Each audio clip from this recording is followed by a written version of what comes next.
بسم اللہ الرحمن الرحیم. السلام علیکم بابروان. کومل، پنکی، کوئین ڈان، بہت چرچا ہے. گرفتار ہوئی اور اس وقت پولیس کی حراست میں ہے. 15 تاریخ تک کا اس کا ریمانڈ ہے اور اسے بھاری مقدار میں نارکو برآمد ہوئی ہے. پنکی نے 13 سال کی عمر میں اس قبیح دھندے میں قدم رکھا اور پھر خود ساختہ کوئین بن گئی. یہاں پہ میں ذکر کرنا چاہتا ہوں پیبلو ایسکوبار کا اور ایل مینچو کا. دونوں ہی ڈرگ کارٹل کے لارڈز، بہت بڑے نام، اپنی سلطنتوں کے بے تاج بادشاہ. کوئین پنکی کومل یقیناً پیبلو ایسکوبار کو فالو کر رہی تھی. اس نے کوکین کے دھندے میں را کوکین حاصل کی اور را کوکین کو پھر خود پروسیس کرنے کا طریقہ سیکھا اور بالکل انہی خطوط پہ کاربند ہوئی جو پیبلو ایسکوبار کے تھے. 13 سال کی عمر میں اس دھندے میں ملوث ہونے والی، اس دھندے کو شروع کرنے والی کومل عرف پنکی عرف کوئین بڑے وسیع پیمانے پہ کروڑوں روپے کی ڈرگ سپلائی کر رہی تھی. اور اس کا یہ جو نیٹ ورک ہے یہ کوئی محدود نیٹ ورک نہیں تھا، یہ پاکستان کے تقریباً تمام صوبوں میں پھیلا ہوا نیٹ ورک تھا، جس میں پنجاب سر فہرست، اسلام آباد اور top of the list Sindh, Karachi.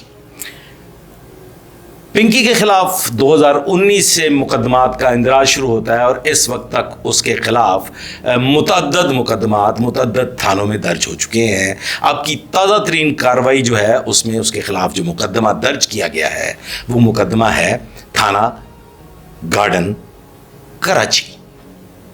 آپ نے ایک فوٹیج دیکھی ہوگی، پس منظر میں بھی آپ دیکھ رہے ہیں کہ گارڈن پولیس جو ہے وہ دروازہ کھلواتی. ایک ری انیکٹمنٹ کے تحت انہوں نے یہ ایک سٹوری بنانے کی کوشش کی جو جچی نہیں.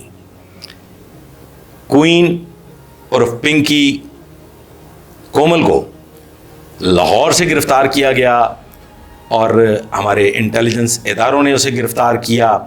اس کے متعلق خفیہ معلومات تھیں.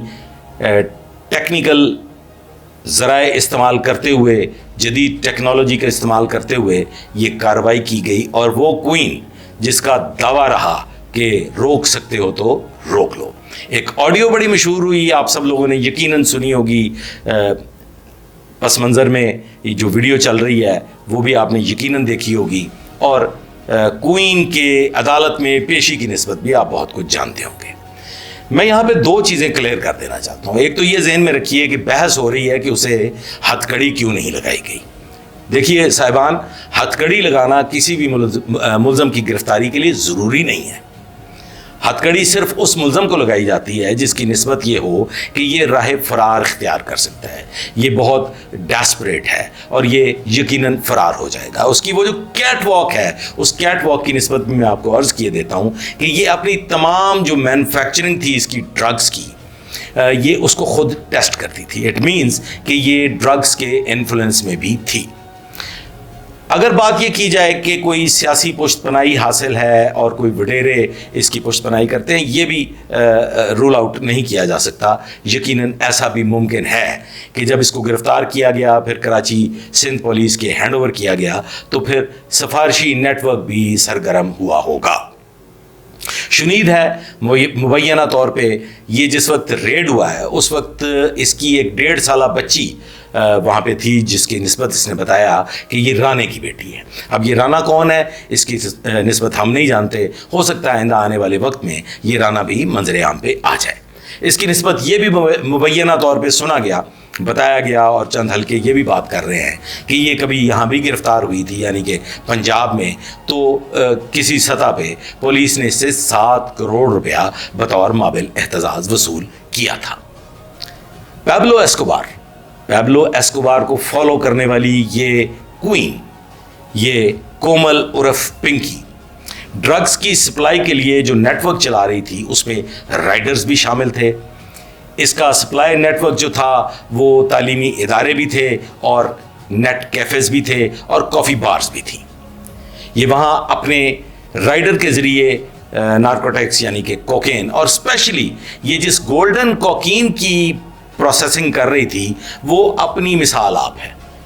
وہ ایک انتہائی قیمتی ڈرگ ہے جسے ہم گولڈن کوکین کہتے ہیں, اور اس نے اس کے لیے ایک باقاعدہ پیکنگ بنا رکھی تھی جس پہ اس کا ایمبوسڈ تھا, اس کا لوگو ایمبوس تھا جس پہ لکھا ہوا تھا کوئن, اور وہ اس پہ یہ بھی لکھا ہوا تھا کہ روک سکو تو روک لو. اب یہ جو روک سکو تو روک لو اور پکڑ سکتے ہو تو پکڑ لو کے دعوے کرنے والی کومل اور پنکی پولیس حراست میں ہے. بھاری مقدار میں نارکوٹکس اس سے برآمد ہو چکی ہیں.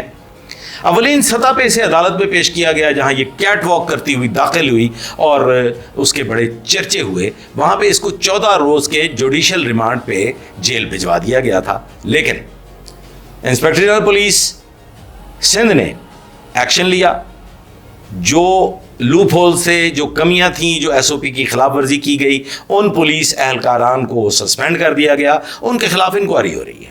3 انکوائری کمیشنز بھی بنا دیے گئے ہیں جس میں سے ایک انکوائری کمیشن کی سربراہی جو ہے وہ ڈی آئی جی کر رہے ہیں غالباً ساؤتھ کراچی, اور ایک جو ٹیم ہے اس کی سربراہی جو ہے وہ ایک ایس ایس پی کر رہے ہیں, اور اس طرح سے ایک اور ٹیم ہے جو کہ انڈیپینڈنٹلی اس مدعے کی انکوائری کر رہی ہے.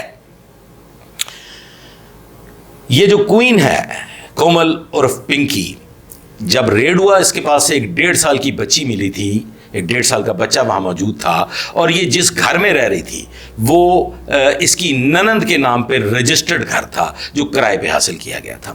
وجوہات یہ ہے کہ یہاں پہ پنجاب میں اس کو زیادہ تعداد میں لوگ نہیں جانتے, لیکن کراچی پولیس, سندھ پولیس اس کے در پہ تھی اور اسے گرفتار کرنا چاہتی تھی. یہ ان سے چھپ چھپا کے بچا کے لاہور کے علاقہ وابرا ٹاؤن میں اس نے پناہ حاصل کی ہوئی تھی اپنی ننند کے پاس. اس نے اپنا بچہ ننند کے حوالے کیا, اور پھر جو گرفتاری ٹیم آئی تھی وہ اس کو لے کے سندھ چلے گی. اس کے لیے کوئی پابندی نہیں ہے. ٹیم جو ہے وہ فیڈرل کے ماتحت ہے, فیڈریشن کے ماتحت ہونے کی وجہ سے وہ پاکستان کے کسی بھی صوبے میں کسی بھی مقام پہ کوئی بھی کارروائی عمل میں لا سکتے ہیں.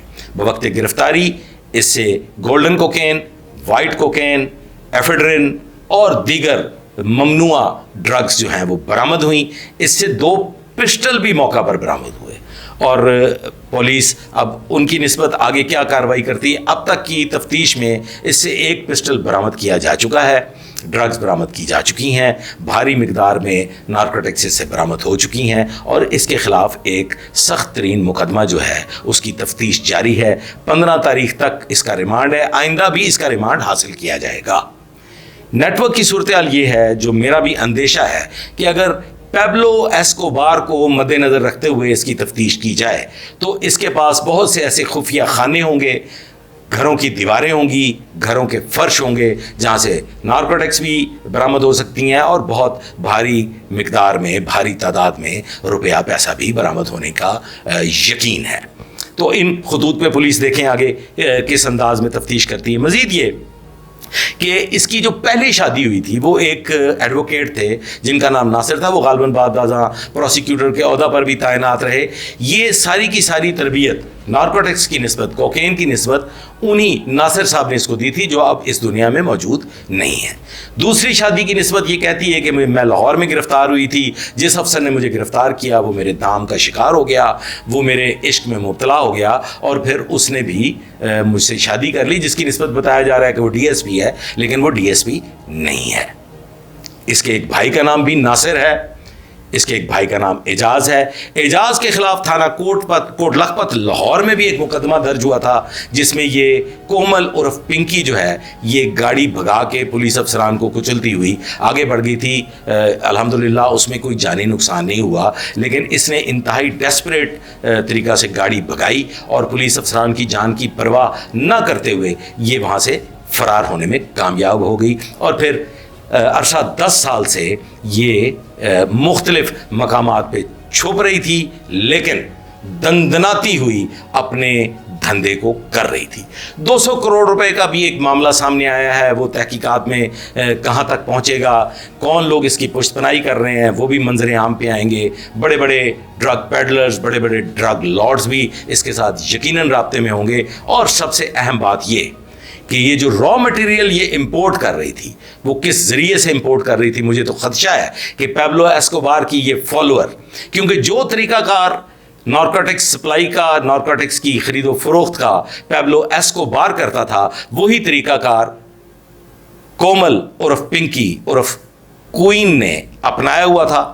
تو پھر یقیناً اس کے اپنے لانچ ہوں گے یا اس کی اپنے شپس ہوں گے جس پہ یہ ڈرگس کو ٹرانسپورٹ کرتی ہوگی, کولمبیا سے, کینیڈا سے اور میکسیکو سے پاکستان تک. تو پھر اتنی بھاری مقدار میں جب یہ دھندا کر رہی تھی تو یقیناً پھر بہت سے ہاتھ اس کی پشت پناہی بھی کر رہے ہوں گے. اب اینٹی نارکوٹکس فورس جو ہے وہ بھی حرکت میں آ چکی ہے, حساس ادارے آلریڈی حرکت میں آ چکے ہیں, اور سندھ پولیس جو ہے وہ بھی اس کو آڑے ہاتھوں لینے کا عہد کر چکی ہے. لیکن اس کے ساتھ ساتھ یہ جو کوئین ہے, اس نے جو اپنی ایمپائر کھڑی کی تھی, اس نے اپنے نامنیز, اپنے نائب مقرر کر دیے, جس میں اس کا ایک بھائی ناصر ہے, دوسرا بھائی اعجاز ہے. اعجاز چونکہ نظروں میں ہے لہٰذا وہ اپنے آپ کو خفیہ رکھے ہوئے ہے. نمبر 1 پہ اس نے نامزد کیا اپنے بھائی ناصر کو, جو اس کے کاروبار کو آئندہ چلائے گا. واٹس ایپ پہ یہ تمام لوگوں سے رابطے میں تھی, کیفیز پہ یہ اپنے ٹرانسپورٹرز, اپنے رائڈرز کے ذریعے سپلائی کرتی تھی, اور پھر کیفے پہ موجود لڑکے جو تھے وہ آگے اس کو تقسیم کرتے تھے اور پھر آگے فروخت کرتے تھے. اب ناصر اس نیٹ ورک کو لے کے چلے گا. اگر ناصر گرفتار نہیں ہوتا تو مجھے نہیں لگتا کہ یہ نیٹ ورک خاموش ہو سکے گا. اور ضروری ہے کہ وہ بڑے ہاتھ, وہ طاقتور حلقے پولیس کی گرفت میں آئیں, بے نقاب ہوں, اور اس کا سارا نیٹ ورک جو ہے وہ بریک ہو جائے. بصورت دیگر منشیات کا یہ دھندا جو کہ کروڑوں روپے, اربوں روپے مالیت کا دھندا ہے, یہ ایسے ہی چلتا رہے گا اور پھر پولیس کے لیے درد سر بنتا رہے گا. ہماری نوجوان نسل برباد ہوتی رہے گی, تباہی کی طرف بڑھتی رہے گی. تو اپنی نوجوان نسل کو بچانا ہے تو اس کے لیے ضروری ہے کہ مضبوط ہاتھ توڑ دیے جائیں, انہیں گرفت میں لیا جائے اور اس نیٹ ورک کو بری طرح سے کچل دیا جائے. آج تک کے لیے بس اتنا ہی, اجازت دیجیے. Thank you.